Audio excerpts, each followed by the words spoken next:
I grew up in Chicago. My father was a union guy, so politics was pretty simple. You vote Democrat or I'm tearing up your birth certificate. Right, right. Yeah, it's either vote for the Dems or be right. disowned. And what happened to you? Well, I'll tell you a quick story. I realized I was an idiot back in the mid '80s. Somebody in New York. I was working in New York in the clubs at Catch a Rising Star, and some guy referred to Ronald Reagan as a capitalistic swine. And it came a point on my way home, I realized I didn't know what the word capitalist meant. So I looked it up, and that little voice that God gives us says, man, you're an idiot. You make your living with words, and you don't even know what a basic word means. And when I read what the word capitalist meant, I thought, gee, what's wrong with that? You know, I didn't understand why that was a bad thing to be associated with swine. And so you started to look into what things were, and then you went out. You went out and started revealing this to people. Right, exactly, at a comedy club. That wasn't really a smart idea. No, not at all. And I have all the tact of a bull in a china shop. Why do you suppose that is? Why do you suppose that you can't be cool and conservative? Why is that? Well, it's a narrative, and if you don't fit the narrative, they got to shut the narrative down. I believe that. I mean, so, and this was long before I was, I became a person of faith. But it was so...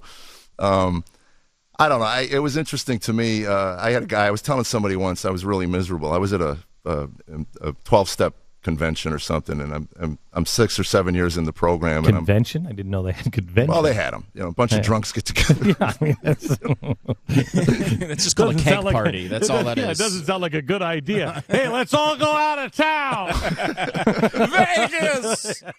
Let's go over to some bars and some hookers. Yeah, yeah, my last night drinking, I was in front of Graceland in Memphis, screaming for the king. So, really? And some guard comes out and says, "You'll have to leave. You have to wait for the morning." I go, "No, I was just wondering if Elvis left any Valium under the bushes. I'm a little jacked right now, and I can't get to sleep." So. Really not good. No. But you stumbled onto us, and you've been a fan of like Moron Trivia. And oh my God, I was so glad you brought it back. It's so nice to sit at home and feel so good about myself. Right.